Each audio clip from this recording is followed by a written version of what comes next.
Peace, love, and life, family. It's your girl, Morgan Renee Myers, tuning in with you all on this spectacular Saturday, Mother's Day weekend.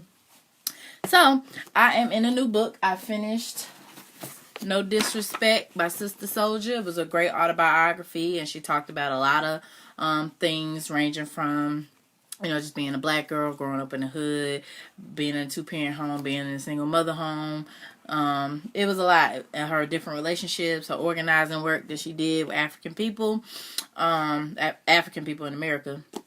It was a great book. So now I'm on to a new book called Recapturing the African Mind by Brother Bruce Bridges. I purchased this and got it signed from him at African Cultural Market that was put on out here in Greensboro, North Carolina some years ago. So I read the intro a few days ago, and I'm just going to hop into the chapter now because I think it's important to recapture our African minds living in a Eurocentric, patriarchal, designed Western North America. So chapter 1, The African Mind and the Natural Creation. Here's a quote by Bob Marley. There's a natural mystic blowing through the air. If you listen carefully, you will hear. Let me get some air up in here. Prior to humankind on this planet, there were other manifestations of creation. The celestial and terrestrial spheres were already in existence. These manifestations in the world of nature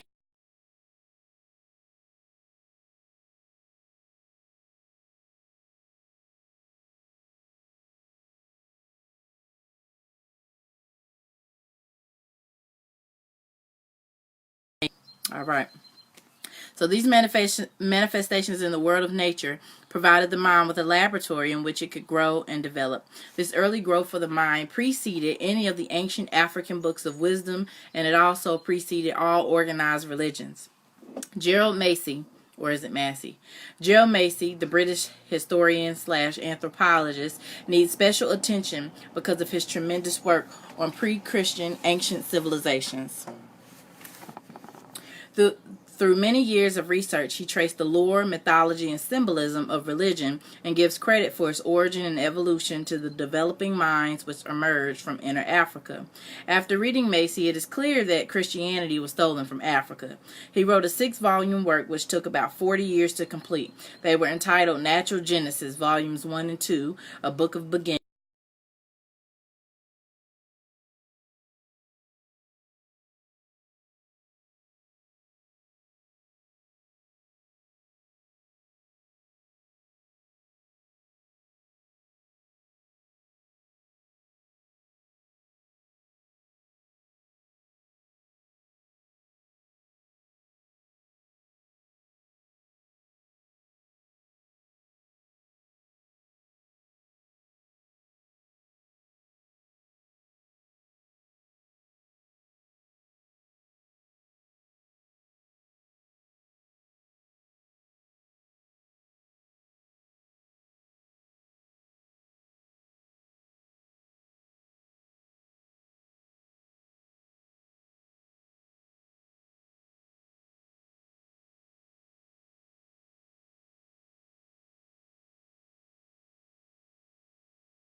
Then ancient African developing mind.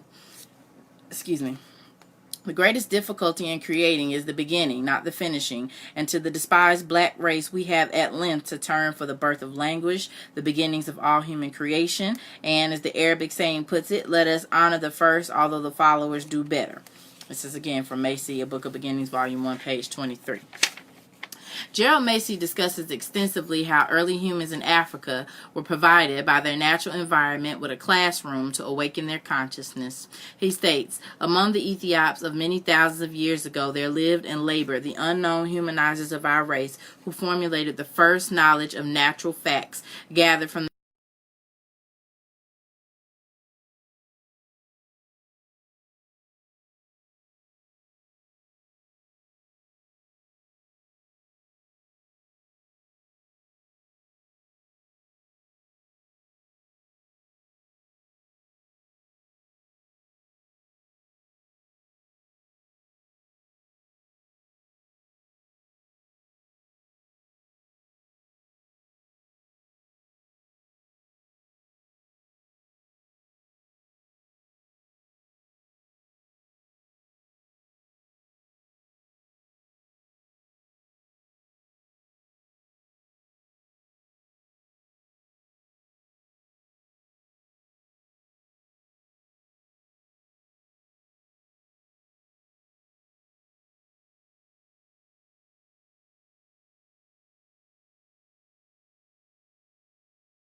France gives us an excellent description of the human mind in Africa being formed by observation of the natural world.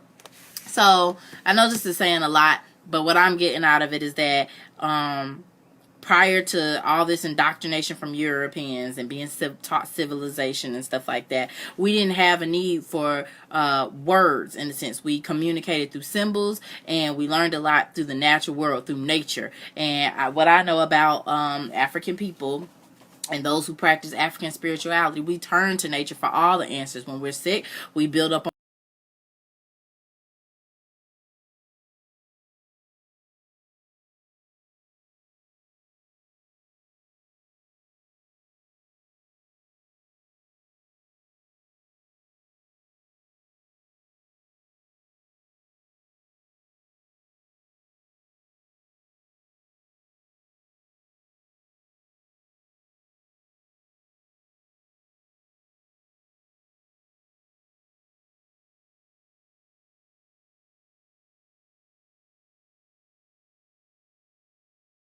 a connection between the celestial and the terrestrial. Volney further states as he discusses the African zodiac, excuse me, thus, the Ethiopian of Thebes named the stars of inundation or Aquarius, those stars under which the Nile began to overflow. Stars of the ox or bull, those under which they began to plow. Stars of the lion, those under which that animal, driven from the desert by thirst, appeared on the banks of the Nile. Stars of the sheaf or of the harvest virgin, those of the reaping season. Stars of the lamb, stars of the two kids, those under which these precious animals are brought forth. Thus, the same Ethiopian, having observed that the return of the inundation always corresponded with the rising of a beautiful star, which appeared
at Kemet, Egypt, and its wisdom was the source of all wisdom in the Mediterranean. He concludes that if humanity could discover the methods used by the Egyptian masters, the various modes of mental and psycho-spiritual training would be released.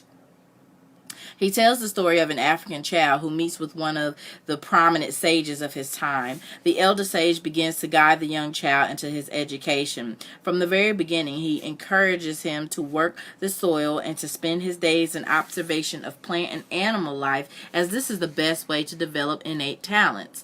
This guidance of the boy's education shows that the sage follows the very first law of the scientific method, which is observation, and he encourages the child to do the same. The child's talents, according to the sage, can best be developed by spending time working the soil and paying attention to plant and animal life in his environment. How often do we tell our children to study the plants and the soil? We might send them outside, but how many of us are telling them to go study it and to observe and to come back and give us feedback on what they learned? The child's talents, according to the sage, can best be developed by spending time working the soil and paying attention to plant and animal life in his environment. As the child's education continues, he studies the sky, stars, moon, and anything else that expands his young mind. This is from Schwaller de Lubic's Herbat Egyptian Initiate, pages 15 through 16. And so I think that's where we get caught up I was just listening to another lady's live, and she was breaking down different things we've been told about Christianity. We know that it stems from African spiritual practices, and has just been, we've been misinformed. But we're shunned, or we're spooked into not looking into things that will really serve us, and that we are really actually very adept to, which is learning about the stars and the moon. But we're told that that's astrology and zodiac is of the devil, and voodoo and all of that, when really we all the things that we denounce, we do in the Christian church too. Like if you know somebody that claimed to be a witch, or you know people that are supposedly conscious and they light candles and do spells or ritual work and stuff like that, we're taught or to shun or condemn them, when in actuality, when you go to church and you're eating of the bread, eating of the body, and drinking the blood, if that's not ritualistic and cannibalistic, I don't know what is. And there's lighting of the candles, the whole baptismal, all of these things are rituals. So once you understand the root of who we are, how we used to already practice our spirituality, and how the things they want you to shy away from or claim as demonic is really empowering. And if you knew how the stars and the zodiac and all of that affected your daily and the type of partnerships that you have and things like that, you'd be so much more powerful. And that's what they don't want. So they want to keep you ignorant and afraid to even look into it. The natural world, you know who I'm saying when I say that. The powers that be. But we are the powers that be. The power is within us. The natural world, its study and application. Observation of the natural environment formed the foundation of ancient science and invention. This can be seen in the Hermetic law that states, as is above, so is below, and as is without, so is within. When early humans arrived on this planet, they did not know the use of speech, but when hearing sounds around them, they began a process of imitation of natural sound. The writings of Kemet point to the Great Lakes of Africa as the source of the Nile and the source of humankind. It was there early hominids learned to communicate by mimicking sounds of nature and by forming those sounds into groups until an idea was expressed. Moreover, as Gerald Macy says, these sounds were combined with gestures, and subsequently some became the Metu Neter, or divine speech. This is Gerald Macy, Natural Genesis, Volume 1, pages 238 to 39. Africans probably wrote with pointed sticks before they observed that a feather quill was a sharper and more practical writing tool. The Latin word for quill is penna, and from the word penna, the word pen or pencil is derived. As the bird was observed rubbing its beak on its feather to cause the downward flow of oil to lubricate its body, the African mind was inspired to gather liquids from plants and put that liquid into a feather, and thus Africans began to write. This is why the first pencil was the feather of a bird. Observation of something as tiny and insignificant in appearance as an insect inspired Africans to invent paper. The papyrus, paper plants that grew along the banks of the Nile were churned with water and pounded in the same manner in which hornets build their nests. After molding and drying, paper was produced. James Henry Breasted observed the following in his book: the invention of writing and of a convenient system of records on paper has had a greater influence on the upliftment of the human race than any other intellectual achievement in the career of man. It was more important than all the battles ever fought and all the constitutions ever devised. This is a quote from James Henry Breasted in Ancient Times, page 45. Ancient Africans, while studying the natural creation, compared water to land. They noticed that water is transparent and mobile, and that land is opaque and immobile. The ancient human, excuse me.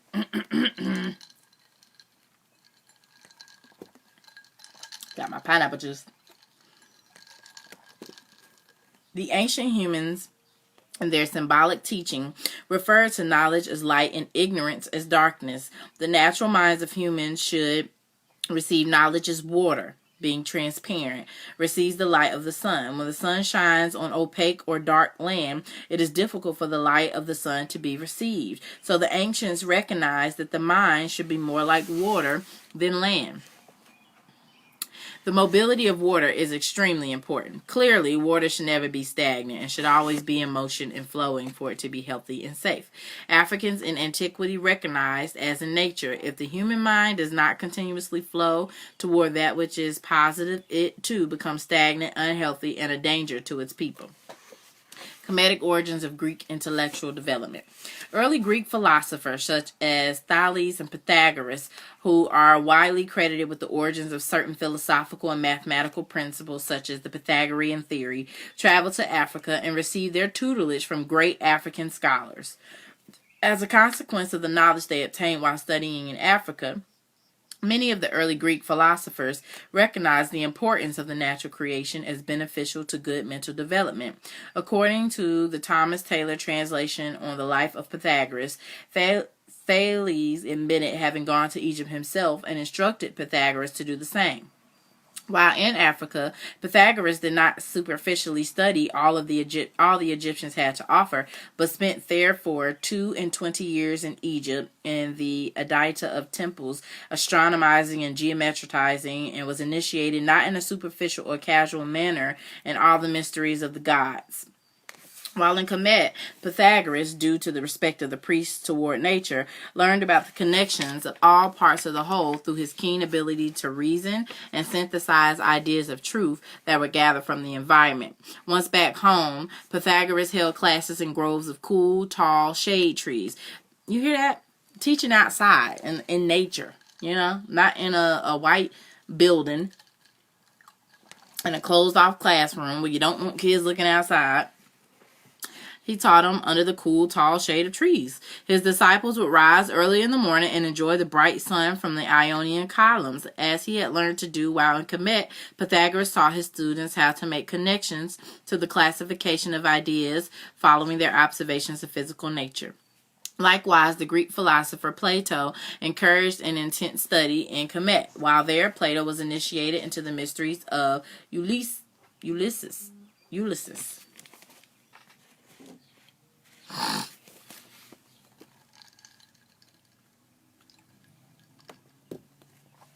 Both Demeter and Offset were seen as the universal mother. Nature, again, in this case, is a master teacher. While in Kemet, Plato learned of the transmigration of the soul through its entire journey in these native rites of Ulysses.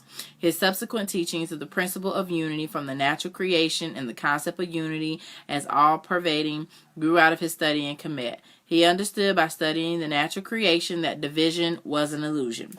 The whole universe was a manifestation of Maya, Egyptian goddess, as a personification of truth or justice. As a result of his studies in Kemet, Plato was able to see relationships in arts, science, philosophy, religion, etc. He taught his students what he had learned in Kemet, and they would gather around on benches and listen intently as the sights and sounds of nature inspired them in the sacred groves and gardens of the Grecian suburbs.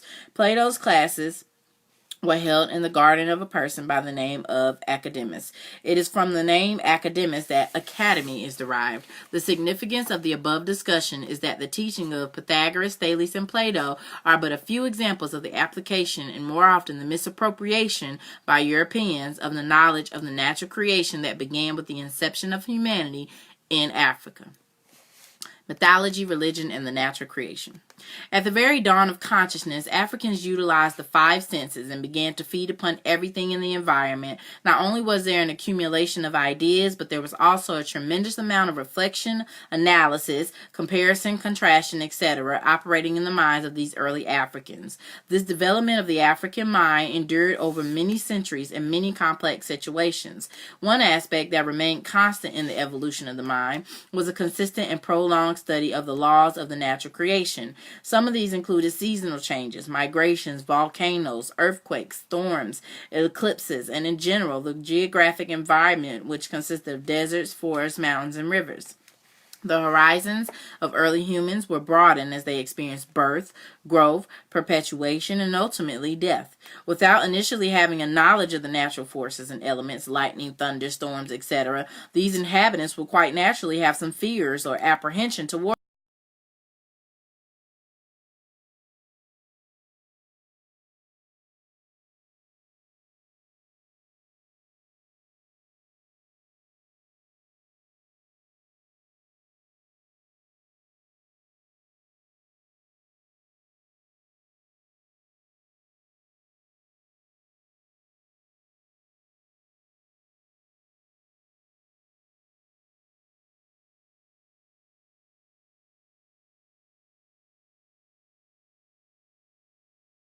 between what occurred in the heavens above and what occurred on the earth beneath.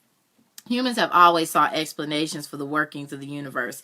If there is a lack of knowledge to provide explanation, the imagination goes to work. The mind of the human being will always invent what she/he feels will be a satisfactory explanation. The belief in something or someone to accomplish tasks that are beyond the ability of the human being engendered the belief in the supernatural. Deities created from the imagination of humans were believed to be all-powerful. They could produce good crops, storms, and sunshine, stop and start wars, and were only limited by the human ability to create new feats for them to perform. In the literature of African people on the continent, as well as other ancient civilizations, myths and legend became important to the explanation of higher truths. In the discussion of mythology as the foundation of religion, it becomes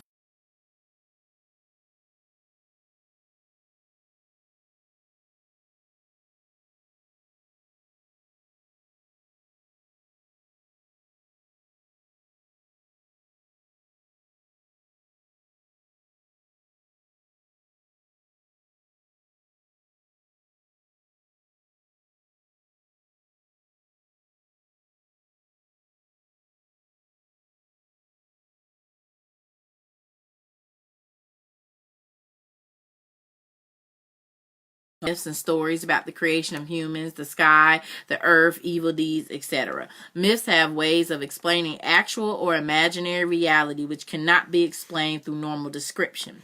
In addition to being the products of the human imagination, ancient myths were also based upon observable natural phenomena, and from this observable natural phenomena, religion developed. Many of the principles of natural law are abstract, and many truths of nature are completely complex. In order to simplify the natural laws and truths, the vital forces were personified from nature, and the forces of nature became the gods and goddesses of mythology. The intent here is to demonstrate some of the connections between the ancient Cometian mythological systems of natural phenomena, solar, lunar, and stellar, and Christianity. For the reader who would like greater detail on this subject, bibliographical sources have been included. The most popular god of ancient Kemet was Osiris. In the Cometian language, he was called Asar, which means created of Isis. Osiris absorbed the traits of other gods in nature. The birth, death, and resurrection of Osiris and his ascension into heaven was the foundation of Cometian theology. Osiris was associated with nature in various ways. He was connected with the growth of food on earth. He taught the Cometians viniculture, the cultivation of the vines, or more specifically, grapes. Osiris was also connected with he was a winemaker. Okay, Osiris. Osiris was also connected with the natural phenomena of the heavens. This included sun, moon, stars, and planets.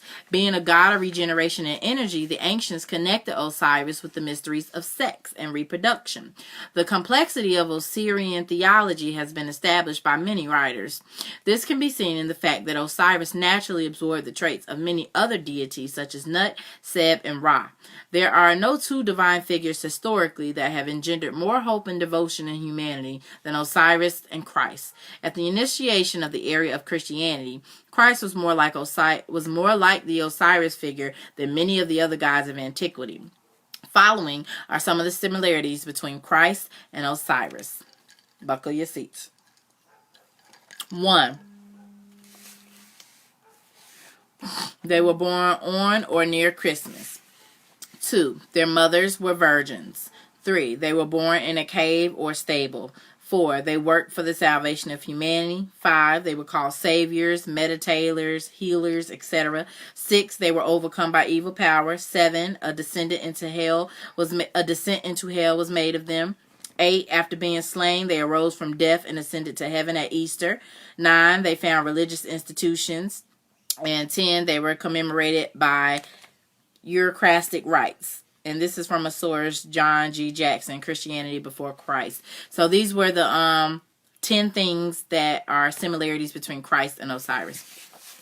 Jackson was a lecturer in the Black Studies Department at Rutgers University. Jackson is the one who, in his Christianity Before Christ book, he gave us those 10 similarities between Christ and Osiris. Jackson was a lecturer in the Black Studies Department at Rutgers University, visiting professor at New York University, and lecturer at Northeast Illinois University, where he taught comparative religion. In addition to Christianity Before Christ, Jackson is the author of several other books, which include Introduction to African Civilizations, Ethiopia, Origin of Civilization, Pagan Origins of the Christ Myth, and Man, God, and Civilization. These are all books by Brother John G. Jackson. The study of the natural creation by the ancient Commission wielded a tremendous influence upon unorthodox Christianity. Alvin Boyd Kuhn, another disciple of Gerald Macy, puts it this way. This is a quote from Alvin Boyd Kuhn. Do what it will, it cannot shake off the fact that the Annunciation and the Incarnation, the Nativity, and the Adoration were already on record, along with the Virgin Mother and her child, in the Zodiac, in the papyri, and on indestructible walls thousands of years before its beginning. And that as religious facts, they were old when the Galilean babe was allegedly born in Bethlehem. So pretty much she's saying all these stories about this virgin birth, this death, this resurrection, we have it on paper, we have it on these stone walls. Like, all of this came to pass before any Jesus being born in Bethlehem story. Like, all of this has already been told. The Christian organization and system of pious pretension can do nothing in the face of facts such as these. Its errant claims are silenced once and finally by the deathless voice of ancient Egypt. That's Alvin Boyd Kuhn from a book, Who is the King of Glory? Kuhn discusses further in Who is the King of Glory the transmission of the scriptures of ancient Egypt into the Christian Bible and states. Here goes a long quote by him. The entire Christian Bible, creation legend, descended into and Exodus from Egypt, Ark and Flood allegory, Israelite history, Hebrew prophecy, and poetry, gospels, epistles, and Revelation imagery are now all proven to have been the transmission of ancient Egypt scrolls and papyri into the hand of later generations, which knew neither their true origin nor their fathomless meaning.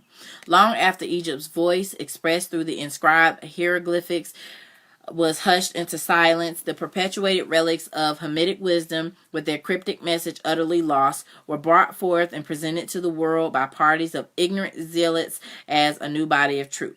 The only new thing about it was the pitiable I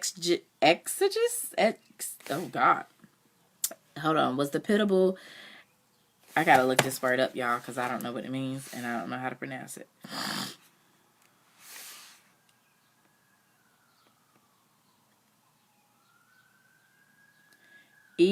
Exegesis. Exegesis. Definition. Let's look it up. Exegesis. Exegesis. Critical explanation or interpretation of a text, especially of scripture. The text of biblical exegesis. Exegesis. Okay, the only new thing about it was the pitiful exegesis that inspire and accompany the reissuance. But the sheer fact that even amid the murks of ignorance and superstition, the mere ghost, shell, husk, and shadow of Egypt's wisdom inspired religious piety to extremes of faith and zealotry is singular attestation of its original power and majesty. Only by acknowledging and regaining its parenthood in that sublime pagan source will Christianity arise at last to its true nobility and splendor. And that's from Kuhn, Who is the King of Glory. All right, so now we're on to George Washington Carver as a student of natural creation. And y'all know George Washington Carver, if you don't know, the guy that they talk about created peanuts. Well, he didn't create peanuts, but he studied the peanut plant and found all these juices for it. So do some research on him if you don't already know. George Washington Carver exemplifies a modern-day student of the natural creation. Dubbed the Wizard of Tuskegee Institute in Alabama, he impressed his students by arriving early to the original classroom. At 4 a.m., he would walk into the woods and bring back plants to illustrate his lectures. He would explain this habit to his friends by saying, "Nature is the greatest teacher, and I learn from her best when others are asleep. In the still darkness before sunrise, God tells me of the plans I am to fulfill. This is taken from a book by Peter Tompkins and Christopher Bird called The Secret Life of Plants. Carver would sit for hours communing in what he called God's little workshop and spoke to plants for hours without allowing a single book to enter. After asking the peanut plant about God's purpose, he realized he had to study 3 things. They were compatibility, temperature, and pressure. With very little information, Carver worked diligently using those 3 things, and through analysis and synthesis worked wonders with the many creations from the peanut. In a meeting with agricultural specialists and farmers, Carver showed what could be done with the peanut. The audience was doubtful, and the doubt increased when the wizard was asked to explain his methods. It was not difficult, he explained, but the methods came to him in flashes of inspiration while walking in the woods. And see, this is another example of how especially as Christians, we reverence this Bible, we listen to what we're told in church, but do we actually walk in the power that the Word says that we have? Do we actually do the things that Christ did? And so Brother Carver was just talking to the plants and asking, what is God's plan and purpose for you? And he got responses to it and was able to figure things out. Like, we have to get to a place where we just know, like, where we can just ask questions and believe that an answer is going to come to us about certain things. So that is so powerful, like, just taking to nature and being able to ask it questions and getting answers back, tuning in, listening. That's why I advocate for waking up, drinking your water, doing your stretches, meditating and all that, so that when you are in a place to ask a plant something, you can receive a response back. It may sound crazy from a human level, but when you think of it on a spiritual level, it's pretty interesting. It was not difficult, he explained, but the methods came to him in flashes of inspirations while walking in the woods. George Washington Carver and his intimate relationships with the natural creation took him to Capitol Hill. He was told by Thomas Edison, after Edison offered him employment, that he was worth a fortune, but Carver chose to remain in Alabama at Tuskegee. Carver was often asked to reveal his secrets, and he would say the secrets were in the plants. When he touched a flower, he said, "I am touching infinity. It existed long before there were humans on this earth and will continue to exist for millions of years to come.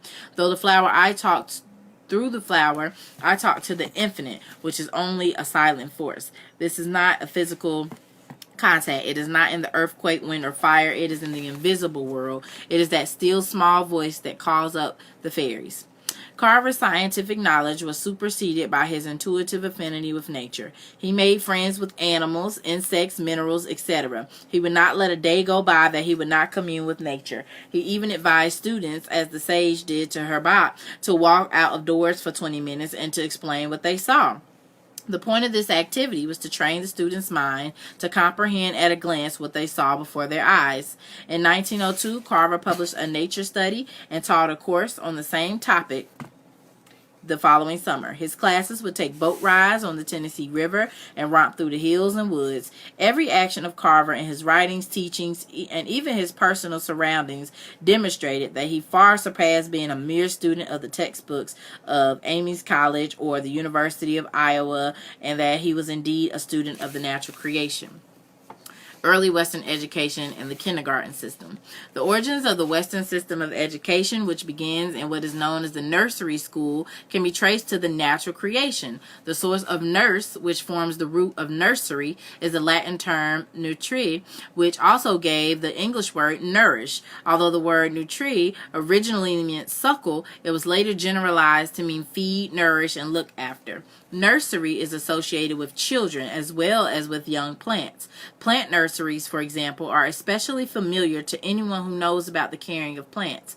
Consequently, it becomes evident that very early in the development of any human, relationships are seen between the mind and natural creation. The same kinds of activities conducted by the botanists are also conducted by those skilled in child rearing. Frederick Froebel was a German educator who founded the Western kindergarten system. The discovery of Froebel was considered to be one of the most greatest educational developments of the 1800s. The term kindergarten was coined by Froebel. The word kinder is a German word which means the children, and Garten is German for the English garden. So the kindergarten is the children's garden. Okay. Froebel's theory was that a teacher or parent should cooperate with nature and guide the physical, mental, and spiritual functions of the child as these impulses develop. Clearly, Froebel was intricately tied to the natural creation in his analysis. When he was 10 years of age, he went to live with an uncle who was a woodsman. Froebel became an apprentice forester in 1797. In observing nature while working with his uncle, Froebel discovered that children and trees develop similarly. The same principles of weeding, spacing, and watering were applied to the education of young German children. Froebel's theories on education, which were rooted in nature, closely echo those discussed by de Lubitsch in Herbach, Egyptian Initiate, a book in which the priest also advises the young student to become acquainted with nature. Thus, the basis of kindergarten, which is the foundation of the system of education in America and many other countries today, is a natural creation which had its origins in antiquity on the continent of Africa. The world of nature was the classroom from which the ancient African mind was developed through observation, intense study, and reflection. It was the African study of the natural creation that gave birth to the arts and sciences, mythology, Christianity, and education. Mythology developed from unexplained occurrences in nature. The mythical Osiris and Isis were connected with the birth, growth, and resurrection of plants on earth. Eventually, in the area of Christianity, after the First Council of Nicaea, Christ became associated with Osiris more than any other deity.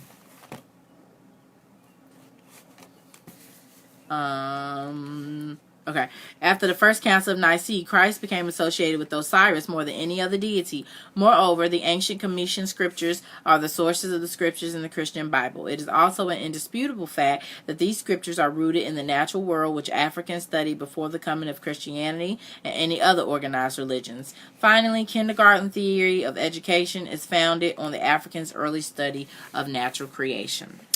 So that is chapter 1 of Recapturing the African Mind by Bruce Bridges. And what I got from that is that our first education came from nature as African people. And if we would take time today to go outside and to just be one with the plants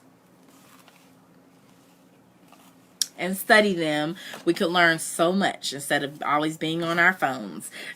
Okay, so I will be reading more from this soon. So I hope you guys enjoyed it. Leave your comments, questions and suggestions below, but I will tune in with you all later. Peace, love, and light.